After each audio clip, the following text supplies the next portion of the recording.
Você acha que perder gordura é difícil? Espera para ver esse vídeo. Meu nome é Fernando Massaoka, sou médico de família e comunidade. Hoje a gente vai falar das gorduras. Alerta, se você não entendeu algum detalhe bioquímico, não se preocupe, eu vou dar uma conclusão no final de cada tópico que você pode aplicar na sua vida prática. Primeiro ponto, a gordura que a gente come nem sempre é a gordura que a gente armazena. Um exemplo disso eu dei no vídeo dos carboidratos, dizendo como que a glicose, que é uma molécula que não é gordura, pode virar gordura.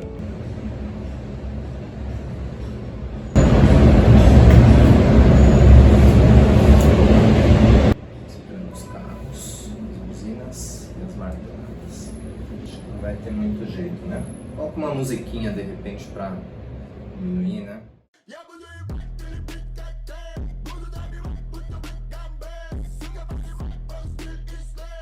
E gordura é tudo igual? Não é. A gente tem várias classificações, tanto com relação à saturação, que é o que vai mudar a forma da molécula e, por consequência, a densidade dela, e também quanto ao tamanho, quanto ao número de carbonos. Ou seja, a gente tem as gorduras de cadeia curta e média, que não dependem de enzimas lá do pâncreas ou de transportadores, e as de cadeia longa, ultralonga ou de cadeia ímpar, que tem mais de 18 carbonos e dependem dessa lipase e dependem dos carreadores. Essas gorduras de cadeia longa são aquelas que a gente acumula.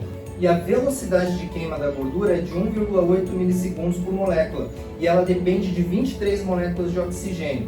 Qual que é a consequência disso?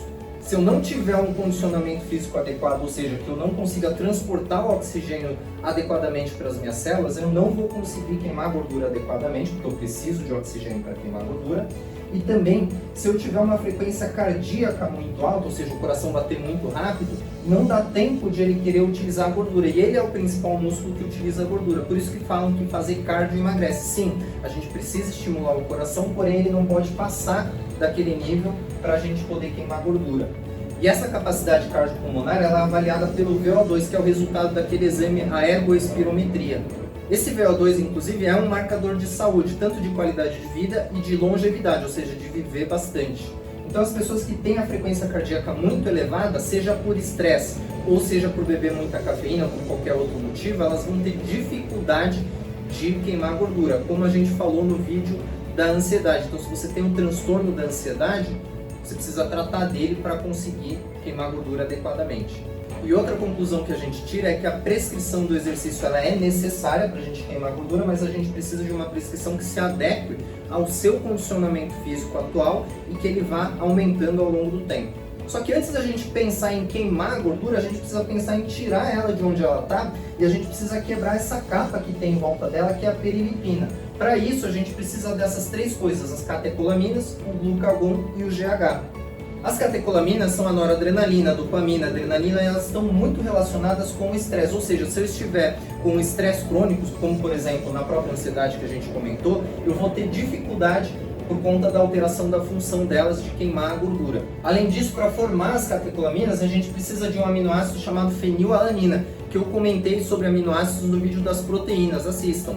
O glucagon ele é o hormônio contrário à insulina, ou seja, se eu tenho um excesso de insulina por conta de um excesso de glicose no meu sangue, como eu comentei lá no vídeo dos carboidratos, a gente vai ter dificuldade de ter um glucagon e, portanto, dificuldade de queimar a gordura também. E o GH, que é o hormônio do crescimento, ele tem uma relação muito íntima com o sono, ou seja, se eu não tiver uma qualidade de sono adequada, eu não consigo produzir GH suficiente para poder queimar a minha gordura.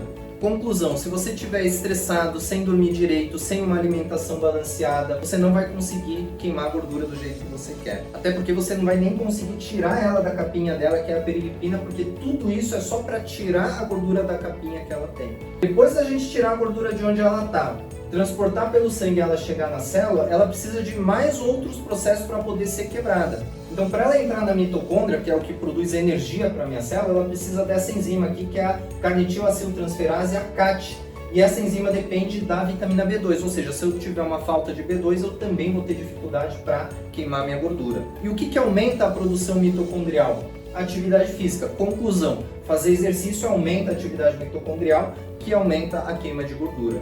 E vamos lembrar que a perda de peso nem sempre ela é igual à perda de gordura. Um exemplo muito comum é essa indicação do pessoal de tirar todo o carboidrato da dieta. Quando a gente tira o carboidrato da dieta, a gente diminui o glicogênio, que é a reserva de carboidrato do músculo, e como o glicogênio ele ajuda a armazenar a água, a gente perde água, o músculo murcha e eu vou perder medida, vou perder peso, mas eu não vou perder necessariamente gordura, eu vou perder água. E mais, se eu diminuo a quantidade de glicose disponível, eu diminuo também a produção de ATP, que é a energia. Se o meu corpo está privado de energia, o que ele vai fazer? Ele vai tender a acumular mais reserva, que é a gordura. Aqui uma curiosidade. Essas gorduras de cadeia curta, elas vêm da digestão dos carboidratos complexos, que eu falei lá no vídeo dos carboidratos, pelas bactérias intestinais, e elas produzem isso, que é um componente muito importante para a saúde intestinal. Conclusão, para a gente ter uma perda de gordura saudável e duradoura, se a gente não tiver uma abordagem que contemple a sua saúde mental, a sua alimentação, o seu sono e a atividade física, dificilmente você vai conseguir um resultado adequado. E essa abordagem ela precisa ser individualizada, como a gente viu aqui no exercício, para contemplar as suas necessidades únicas. E justamente por esse processo ser um processo lento e complexo, não se sinta mal e tente não ligar para essas pressões aí da mídia social. Primeiro porque todas as pessoas que assistem esses vídeos são lindas, isso mesmo, você é uma pessoa linda e única, que merece uma abordagem individualizada para contemplar todas as suas necessidades e para que a gente possa fazer uma perda de gordura em busca da saúde, independente aí da pressão da mídia social de prescrever dieta maluca, de resultados rápidos. Se sinta bem do jeito que você é e procure alguém que valorize as suas individualidades. Se você gostou desse conteúdo, se inscreva no canal, toda semana a gente vai postar um vídeo novo, e se você conhece algum outro ser humano lindo e único igual você, compartilhe esse vídeo. Tchau, tchau!